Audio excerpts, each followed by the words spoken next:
All right, man. It's a little interesting, man. I just found this out, man. A lot of people are living in their, debt log neighborhoods, man, in their homes. Let's just say that, according to the 10-year crisis, in 2008, when we had this hit our fiscal year and it was a huge recession going on, I kind of made countless of videos of this, but, it just goes to show you that the housing value in America is really diminishing, man. I mean, especially in Monroe County in Pennsylvania, I believe they have many underwater houses, people living there.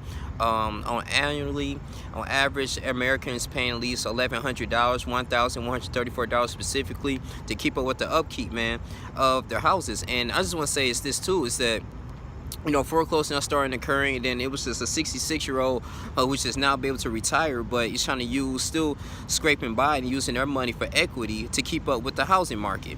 And you have a frustrated worker, Mr. Gail Payne. According to this article on Reuters, it was a Gail Payne. He was, I believe, a special education teacher, and he has to commute from 2 hours, man, from his house to his job and back. And he said it can be very frustrating with little pay. And he's just basically trying, just have, affordable mortgages, paying his mortgage off. But him for constantly working hours, like 80 hours a week, man, it can be very daunting. And I guess it really makes it seem that nowadays it's making the American dream not too feasible. I mean, you got millennials, people who was born from 1985 to 1993, something like that, around there. Those are individuals, man, they're going to be having a hard time buying houses. A lot of millennials rent. I think they said like over 7 or 10 Americans, man, or American millennials, they pretty much rent. They lease a car, they rent a house or anything like that. They don't have any type of equity or money to put up to pay for a mortgage, man. And it's all about building. Like I said, I want to be in that situation too. You pay things off and you leave something with an inheritance instead of just leaving with a bunch of bills or things that you don't own. And it can be very sad, man, in a way. I mean, I want to say Iowa County, like I said, Monroe County, all these counties in America, Virginia, Norfolk County. I mean, it's just all these individuals, man, these people that's living in their countries, in those different states, is experiencing still the housing crisis, man. In 2010, the unemployment rate has risen up from 18%. So it's, people are still desperately affected by it, man. So, people trying to really get their money together, get their monies up. But, it's like, buying a house, man, it seems like it can be far out of reach for people that's in their 20s, man.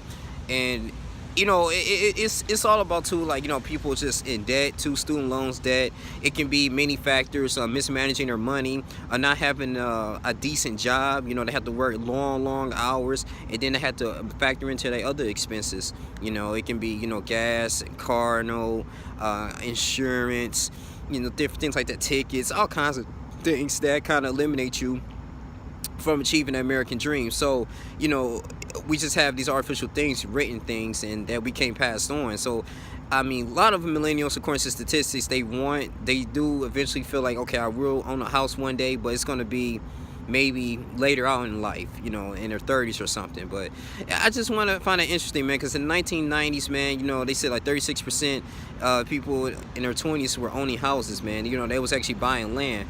And then I just think that, it's not too many TV shows that actually teaches you that. You have to be a self-educator in that, or you have to really take yourself and be dedicated to understand real estate. And that's why I made my video on last time. It's just really getting into real estate and understanding how important it is, man. But it's just a really interesting thing to think about, man. At the end of the day, man, you got many millennials that are going to die in debt. And for what cause? You was told to, you graduate from college, get your GPA up, you're in the state of competitiveness, and you still getting your butt kicked in this world financially. So it's when you have to really kind of understand business. But even though you get your MBA, it doesn't really tell you about how to manage your money. That's just something that you have to do, in the disciplinary level. And of course, we easily consumers, in America as well. All these commercials that's embedded us in our subconscious mind, and we see it all the time, and we just felt like we don't have the latest things. And nowadays, you don't have the latest gadgets, it starts to malfunction. So updates are very valuable. So in America, we always just in a like I said, in a constant state of competitiveness, comparing ourselves and want to achieve things, but we don't know how, in a way, and we can probably put ourselves in debt. And a lot of us, we buy things emotionally, buy these houses, buy these cars, or things that we can't really afford in.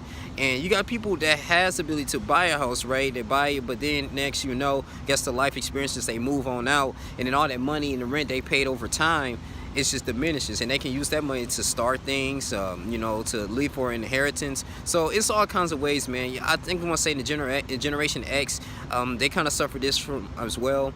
But you know, that's the thing. I just want to feel like, you know, it's a young black man. It's kind of really interesting. You know, you got to really kind of understand in the process and have someone to walk you through it, and have that, you know, mental fortitude to, because I know I'm gonna do it. You know, it's just to own it.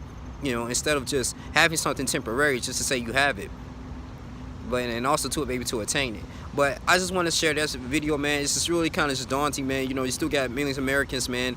5.1 million Americans still living in, you know, houses that's really just losing its value on a day-to-day basis, man, according to the housing crisis. So it's still occurring, even though this happened over 10 years ago. But, you know, people are still affected financially. But that's all I want to say, man. You guys continue to like, comment, subscribe. Thank you for my new comers, man, my new subscribers. I love you guys. Let's continue to stay blessed. I'm out.